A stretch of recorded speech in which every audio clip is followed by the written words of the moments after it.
اعوذ باللہ من الشیطان الرجیم، بسم اللہ الرحمن الرحیم۔ ناظرین سلام علیکم۔ نہج البلاغہ کے اس ایپیسوڈ میں آپ کا استقبال ہے۔ اس ایپیسوڈ میں ہم پھر آج حضرت علی علیہ السلام کے ایک کلمے کو سمجھنے کی کوشش کریں گے۔ نہج البلاغہ میں اس کا نمبر 155 ہے، یعنی 155 ہے۔ اس کلمے میں آپ نے فرمایا، قال علی علیہ السلام لا طاعت لمخلوق فی معصیت الخالق۔ خالق کی معصیت کے ذریعے مخلوق کی اطاعت نہیں کی جا سکتی۔ یعنی جب کہیں پر اللہ کا گناہ ہو رہا ہو، اللہ کی معصیت ہو رہی ہو، اللہ کے حکم کی نافرمانی ہو رہی ہو، تو اس وقت ہم لوگوں کی اطاعت نہیں کریں گے۔ یعنی کیا؟ یعنی جب اللہ کا حکم آ جائے اور لوگوں کا حکم آ جائے، لوگوں کی بات آ جائے، تو ہم اللہ کے حکم کو مانیں گے، اللہ کی بات کو مانیں گے، اللہ کے حکم کی پیروی کریں گے اور لوگوں کی بات کو نہیں مانیں گے، کیونکہ ہمارے پاس جو کچھ بھی دیا ہوا ہے، ہمارے پاس ہے، وہ اللہ کا دیا ہوا ہے، وہ اللہ نے ہم کو عطا کیا ہے۔ جنت ہے، دوزخ ہے، عزت ہے، ذلت ہے، ثواب ہے، عذاب ہے، یہ سب اللہ کا عطا کرتا ہے۔ اللہ نے ہم کو عطا کیا، اللہ نے ہم کو دیا ہے، اور یہ ہم کو جاننا چاہیے کہ لا مؤثر فی الوجود الا اللہ۔ ہمارے وجود میں اور اس دنیا میں، اس پوری یونیورس میں اگر کوئی چیز اثر گزار ہے، اثر پیدا کر سکتی ہے یا اثر رکھتی ہے ڈائریکٹ، وہ اللہ کی ذات ہے۔ تو لہٰذا جب اللہ کی بات آ جائے، جب اللہ کا حکم آ جائے، تو ہم کو لوگوں کی بات نہیں ماننا ہے۔ فار ایگزامپل، مثال کے طور پر ہم کو والدین کی اطاعت کرنا ہے، ہم کو والدین کی بات ماننا ہے، لیکن جب والدین کا حکم، والدین کی بہت عظمت ہے، قرآن کے اندر کہا گیا ہے کہ ہم ان کے لیے اپنے دونوں شانوں کو خم کر دیں، جھکا دیں، اور ان کے لیے اف بھی نہ کہیں، ان کو جھڑکیں نہیں، ان کی بہت عزت ہے، اور یہ اللہ کا فیصلہ ہے۔ اللہ نے والدین کی اطاعت کا ہم کو حکم دیا، لیکن والدین کو پیدا کرنے والا اور ہمیں پیدا کرنے والا وہ خدا ہے۔ لہذا جب والدین کا حکم اور اللہ کا حکم ٹکرا جائے آپس میں، تو ہم کو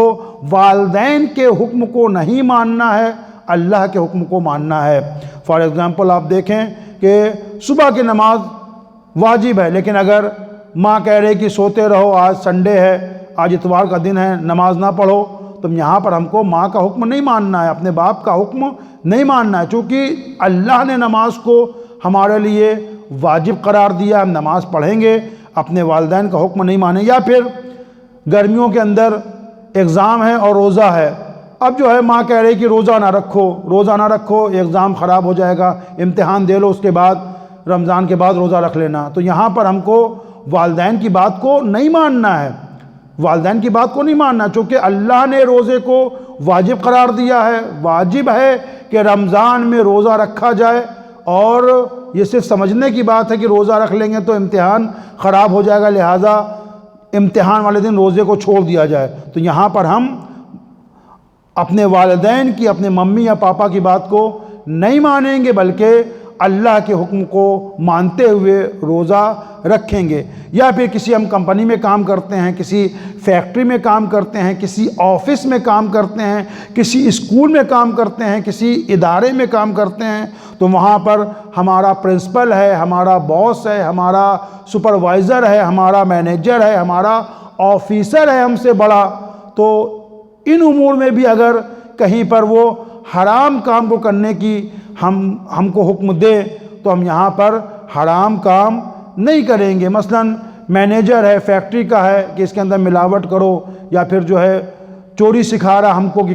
کم پیکنگ کرو، یا پھر اس طرح کے دوسرے کام، جو مثالیں اس کی بہت ساری ہم لے سکتے ہیں، دیکھ سکتے ہیں، تو ہم کو یہ کام نہیں کرنا۔ یا پھر ایک ماں ہے جو اپنی بیٹی کو، اپنی لڑکی کو کسی پارٹی میں لے کے جا رہی ہے، شادی میں لے کے جا رہی ہے، ہم شادیوں میں جاتے ہیں، پارٹیوں میں جاتے ہیں، کسی فنکشن میں جاتے ہیں، تو یہاں پر مثلا ماں کا یہ ہوتا ہے کہ ابھی تم اتنی بڑی نہیں ہوئی ہو، لہٰذا جو ہے اسکارف نہ لگاؤ، اسکارف لگانے سے پورا ہیئر اسٹائل تمہارا چھپ جائے گا اور سب جو ہے بال تمہاری نظر نہیں آئیں گے، خوبصورتی میں کمی آ جائے گی۔ لہٰذا اب یہاں پر ہم کو اللہ کے حکم کی اطاعت کرنا ہے۔ قرآن کی جو آیت ہے اس کی روشنی میں ہر لڑکی کو پر، ہر عورت پر پردہ واجب ہے، ہم کو واجب پردہ کر کے گھر سے نکلنا ہے اور شادی میں جانا ہے، فنکشن میں جانا ہے۔ یا پھر جو میاں بیوی کا رشتہ ہوتا ہے اس میں اگر کوئی آپ کا شوہر یا جو ہے یا پھر آپ کی بیوی، دونوں طرف سے معاملہ ہے، شوہر بیوی دونوں طرف سے، اگر کوئی شوہر اپنی بیوی سے کسی پارٹی میں کہے کہ یہ ہمارے دوست ہیں اور گھر جیسے ہیں، لہذا ان کے سامنے ایسے ہی آ جاؤ، بغیر پردے کے آ جاؤ، بغیر حجاب کے آ جاؤ، یا پھر ان سے آ کے ہاتھ ملاؤ، ان کے پاس بیٹھو، تو یہاں پر بیوی کے اوپر شوہر کی اطاعت واجب ہے، لیکن یہاں پر اب بیوی کو اپنے شوہر کی بات نہیں ماننا ہے، کیونکہ شوہر ایک حرام چیز کا حکم دے رہا ہے، حرام کام کا حکم دے رہا ہے کہ بے پردہ جو ہے دوست کے سامنے آیا جائے اور دوست سے ہاتھ ملایا جائے۔ یا پھر دوستوں کی محفل ہے اور ہم جو ہیں کہیں پر جمع ہیں سارے دوست، اب دوست ہم سے گانا گانے کے لیے کہہ رہے ہیں، ہم سے شراب پینے کے لیے کہہ رہے ہیں نعوذ باللہ، یا پھر ناچنے کے لیے، ڈانس کرنے کی دعوت دے رہے ہیں کہ تھوڑا سا ناچ لیا جائے، تو یہاں پر اب یہ نہیں کہا جائے گا کہ کہیں بچپنے کی دوستی ہے، پرانی دوستی ہے، کہیں دوست ناراض نہ ہو جائے۔ اب ہمیں دوست کی ناراضگی کو نہیں دیکھنا ہے، ہم کو یہاں پر اللہ کی ناراضگی کو دیکھنا ہے کہ ہمارا اللہ ہم سے ناراض نہ ہونے پائے، ہم کو اللہ کو ناراض نہیں کرنا ہے۔ دوست ناراض ہوتا ہے تو ہو جائے، کوئی بات نہیں، تو ہم کو یہاں پر حرام کاموں میں، کسی بھی پارٹی میں حرام کاموں میں اپنے کو مشغول نہیں کرنا ہے۔ آج ہمارے یہاں جب شادی ہوتی ہے، شادی بیاہ ہوتا ہے، کوئی ایسی پارٹی ہوتی ہے، تو شادی کے نام پر، خوشی کے نام پر بہت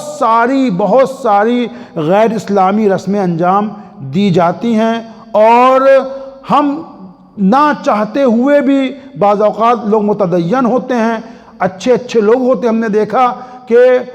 حجاب کرنے والی عورتیں لیکن شادی کے موقع پر وہ اپنا حجاب اتار دیتی ہیں، اپنا پردہ اتار دیتی ہیں، اپنی چادر اتار دیتی ہیں، یہ کہیں رشتہ دار سے ہمارا رشتہ خراب نہ ہو جائے، ہے نا، اللہ اکبر۔ یعنی رشتہ دار کی خوشی ہمارے لیے اہمیت کی حامل ہے، اہمیت رکھتی ہے، امپورٹنس رکھتی ہے کہ رشتہ دار ناراض نہ ہو جائے، اس کی محفل خراب نہ ہو جائے، اس کی جو ہے سیلیبریشن ہے شادی کی وہ خراب نہ ہونے پائے۔ اگر اللہ ناراض ہوتا ہے، ہمارا خالق، ہمارا رازق، ہمارا کریٹر، اگر وہ ناراض ہوتا ہے تو ہو جائے، اٹ ڈزنٹ میٹر، لیکن یہ غلط ہے۔ یہاں پر بھی ہم کو جو ہے اللہ کی اطاعت کرنا ہے، مخلوق کی، رشتہ دار کی، دوست کی، بیوی کی، اپنی ماں کی، اپنے باپ کی اطاعت نہیں کرنا ہے۔ اسی طریقے سے اگر ہم کسی ملک میں رہ رہے ہیں تو ملک کے قانون کی پابندی کرنا ہر شہری کے لیے، ہر سٹیزن کے لیے، ہر ناگرک کے لیے ضروری ہے کہ جس ملک کے اندر وہ رہ رہا ہے، جس دیش کے اندر رہ رہا ہے، جس دیش کا وہ ناگرک ہے، اس دیش کے جو قانون ہیں، رولز ہیں، اس کی پیروی کرے۔ لیکن اگر کسی ملک کے اندر ایسا قانون بنایا جائے جو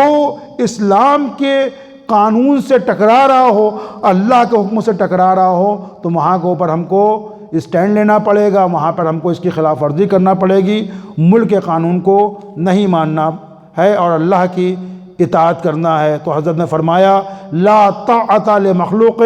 فی معصیت الخالق، مخلوق کی اطاعت نہیں ہو سکتی جب اللہ کی، خالق کی معصیت ہو رہی ہو۔ خداوند متعال سے دعا ہے کہ وہ ہم کو مولا کائنات کے اس کلمے پر عمل کرنے کی توفیق عطا فرمائے۔ والسلام علیکم ورحمۃ اللہ۔